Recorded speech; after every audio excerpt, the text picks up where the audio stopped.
आज की किस्त का आगाज मस्जिद में होता है। खलीफा और राकेफ मिलकर सलाहुद्दीन के कत्ल की साजिश करते हैं।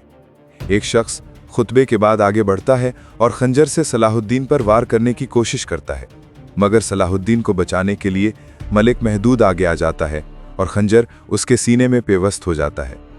लतीफ़ आगे बढ़कर पट्टी बांधता है, मगर महदूद शहीद हो जाता है।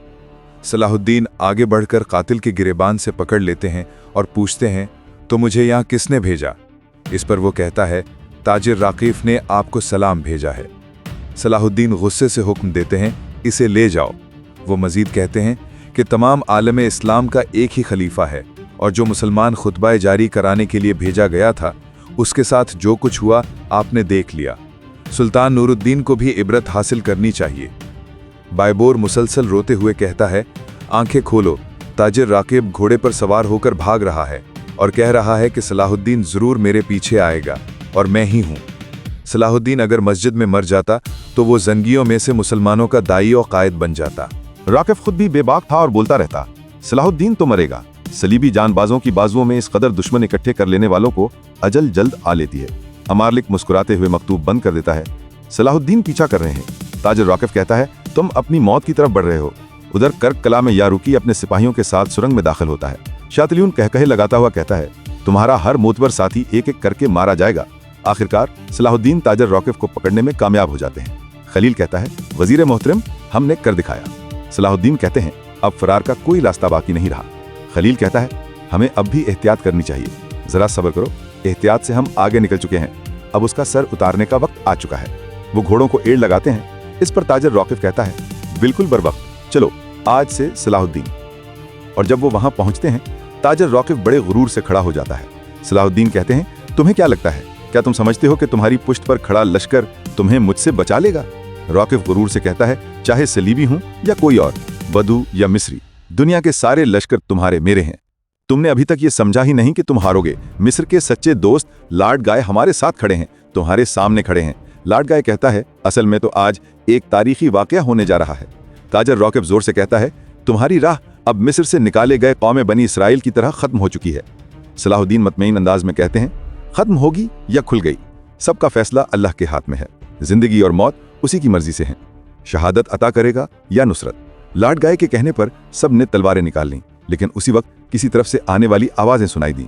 सलाहुद्दीन दिल में कहने लगे, मदद हमेशा गालिब हिकमत रखने वाले अल्लाह की तरफ से आती है। खलील परेशान होकर बोला, ये क्या कैफियत है, ये कौन सी आग है? सलीबी लश्कर भी हक्का बक्का रह गया। पहाड़ की चोटी से बूरो नमूदार हुआ, अपना लश्कर लेकर वो सबके सामने पहुंचा। पहले वो सामने आकर कहता है, ये आग नहीं, ये रहमत है। खलील खुश होकर बोला, अल्लाह ने हमारी सुन ली। वजीर सलाहुद्दीन बूरो की तरफ देखकर हैरत से खामोश रह गए। बूरो बुलंद आवाज से कहता है, मूसा से हारून तक तमाम पैगंबरों को भेजने वाले अल्लाह की कसम, सलाहुद्दीन अयूबी अकेला नहीं है, मैं नजमुद्दीन अयूबी का फर्जंद हूँ। बूरो, मैं अपने भाई के दुश्मनों और गद्दारों का खात्मा करने आया हूँ। सारे सलीबी हैरान रह गए। फिर बूरो अपने लश्कर के साथ आगे बढ़ा। सलाहुद्दीन करीब आते हुए मुस्कुराकर कहने लगे, तुम दुआ पर आमीन बनकर आए हो। बूरो जवाब देता है, दुआ कबूल करने वाले रब का बहुत शुक्र है। आखिरकार हम मिलकर भाई इन काफरों को कुचलने के बाद हम गुजरे वक्त का इजाला करेंगे इंशाअल्लाह। बूरो कहता है। राकिब गुस्से से कहता है, लानत हो उन पर, मिस्र को निजात मिलनी थी, फिर ये आ पहुंचे। लाड गाय चौंक कर बोला, मैंने पहले कभी ऐसा मंजर नहीं देखा। हो सकता है ये कोई खास दस्ता हो, इन्हें खत्म करने के अलावा हमारे पास कोई चारा नहीं। राकिब भड़कते हुए कहता है, वरना मेरी सारी मेहनत जाया हो जाएगी। लाड गाय पूरा एतमाद अंदाज में जवाब देता है, ये मेहनत सिर्फ तुम्हारी नहीं, हम सबकी मेहनत है और इनके आने का इम्कान कम था। अब हम पीछे नहीं हट सकते। पहले लाड गाय घोड़े से उतरा, फिर राकिब उतरकर तलवार लहराते हुए बोला, इंतकाम का दिन आ चुका है। सलाहुद्दीन बुलंद आवाज से कहते हैं, मिस्र के लिए, कुद्स के लिए और हर मुसीबत में अपने भाई की मदद करने वाले अल्लाह के नाम पर चलो। बोरो सवार होकर तलवार लहराता है और कहता है, रुक जाओ भाई, मुझे जाने दो। फिर वो आगे बढ़कर पूरी शान से हमला करता है। फौरी तौर पर दोनों तरफ शदीद खून खराबा शुरू हो जाता है। सिपाही एक दूसरे पर टूट पड़ते हैं और मैदान जंग में बदल जाता है। इधर कर्क शातिलियन हंसते हुए कैदियों के पास जाता है। पीछे मेला खामोशी से वो छुप कर देख रही थी। एथेस यारुकी को देखकर बोला, यारुकी तुम यहाँ कैसे? हथकड़ियां लगाने के बाद शातिलियन हंसा और कैदियों का नाम लेकर पूछने लगा, तुम किले के अंदर कैसे पहुंच गए? यारुकी गुस्से में बोला, अपने बेवकूफ साथियों से पूछो। किला फाई एतबार से महफूज था, मगर अंदर से खाली और कमजोर निकला। शातिलियन गुस्से से कहता है, मैं हर सूरत इस गद्दार को ढूंढ निकालूंगा। काफी देर तल्ख कलामी और झगड़े के बाद शातिलियन चला जाता है। इनके जाने के बाद सिपाही आपस में गुफ्तगू करने लगे। क्या ये कोई बड़ी गलती थी या सिर्फ रुख बदलने जैसा मौका?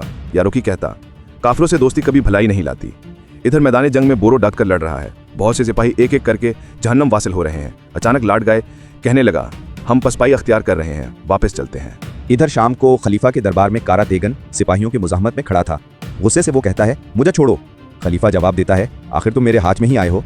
सरदार या कारा तेगन कहता है, तुम्हारा ज़ाहरी लिबास तो शानदार है, मगर तुम अंदर से सड़े हुए और बदबूदार हो। थोड़ा सा हंसकर वो आगे बढ़ता है। फिर खलीफा खड़े होकर कहता है, मेरे महल के खादिम जौहर को तुमने मारा है? कारा तेगन बोलता है, हाँ, मैंने उसे कत्ल किया, और किसी के हवाले कर देता है। देखो, क्या तुम्हारा ये तोहफा पसंद आया? ये सुनकर खलीफा बरहम हो गया और हुक्म देता है, तुमसे क़िसास लिया जाएगा। जल्लाद को बुलाकर जल्द अज जल्द मुलजिम को अवाम के सामने सजाए मौत दी जाए। इसी दौरान जंग के मैदान में सलेबी बुरी तरह पसपाई इख्तियार कर रहे हैं। सलाहुद्दीन की फौज एक एक करके दुश्मन सिपाहियों को हलाक करती जा रही है। जल्द ही ताजिर राकिब को गिरफ्तार कर लिया जाता है, जबकि लाटगाय फरार हो जाता है। राकिब को गिरफ्तार करके सलाहुद्दीन के सामने पेश किया जाता है। एक सिपाही कहता है, घुटने टेको। सलाहुद्दीन सख्त लहजे में कहते हैं, तुम्हारा खेल खत्म, देखो तुम्हारे हामी तुम्हें छोड़कर फरार हो चुके हैं। वो आगे बढ़कर ऐलान करते हैं, याद रखो, जंग का मैदान बाजार जैसा नहीं होता, यहाँ तुम्हारी कोई पनाहगाह नहीं। बोरो कहता है, दुरुस्त फरमाया, जंग में शिकस्त खाने वाला माफी का मुस्तहिक नहीं। सलाहुद्दीन हुक्म देते हैं, इसके हाथ पांव बांध दो और इसे कैद खाने ले चलो। ताजिर गुस्से से कहता है, मुझे यहाँ अभी क्यों नहीं मारा गया? सलाहुद्दीन जवाब देते हैं, ताकि मुल्क मौदूद के कातिल को पूरी दुनिया के सामने इबरत का निशान बनाया जाए। ताजिर तंजिया अंदाज में कहता है, इतना पुरएतमाद होने की जरूरत नहीं, कौन इबरत बनेगा ये कोई नहीं जानता। खलील आकर मुदाखिलत करता है, अदब से बात करो। फिर सलाहुद्दीन हुक्म देते हैं कि गनीमत जमा करो और जल्द रवाना होने की तैयारी करो। सिपाही गनीमत के जमा करने में मसरूफ हो जाते हैं। इधर करक में बहस जारी है। तुम लोगों पर इल्जाम लगाना दरअसल बगावत की चिंगारियां भड़काने जैसा था। कुछ लोग कहते हैं कि गिरफ्तार करने के बाद वजीर को अलग कर दिया गया और फिर ऐलान जंग का आगाज किया गया। एक मरतबा फिर वजीर से कहा जाता है कि वो शहर से निकल ना पाए होंगे, इसलिए मदद भेजी गई। एक सिपाही एतराफ़ करता है, मैंने गलत लोगों पर भरोसा कर लिया, इसलिए ये हुआ। दूसरा कहता है, हम करक के कले में हैं, शायद काहिरा तक कोई खबर पहुंचाने वाला ना हो। यारुकी ने कहा, कले के बाहर चंद सिपाही मौजूद थे, मुमकिन है वो खबर लेकर जा चुके हों। बाकी सिपाही पुरुम्मीद हैं, वजीर मोहतरम हमें यहाँ नहीं छोड़ेंगे। बाहर बेलिन और मार्कोस खड़े हैं। बेलिन कहता है, कले से कोई खबर नहीं आई। मार्कोस जवाब देता है, अगर शातिलियोन ने यारुकी को कैद कर लिया तो मुझे भी ऐसा ही लगता है। बेलिन आगे कहता है, असल खौफ यह है कि अगर यारुकी ने नाम बता दिया तो फिर इंतजार करना पड़ेगा और फिर रवाना होना होगा। सलाहुद्दीन अपने भाई को गले लगाते हैं और बूरू से मुखातिब होकर कहते हैं, भाई अपने भाई की मदद के लिए है और किसके लिए? हम भी एक दिन मजलूमों के लिए खड़े होंगे इंशाअल्लाह। बूरू जवाब देता है, हमने सलीबियों के पैरों पर निशान छोड़कर यहाँ तक पहुंचे। जब मुझे शेरको की शहादत की खबर मिली तो मैं फौरन निकल खड़ा हुआ। अगर आप इजाजत दें तो मैं अपने साथियों के साथ आगे बढ़ना चाहता हूँ। बचपन ही से जानता हूँ ये सलीबी क्या करते और क्या कहते हैं।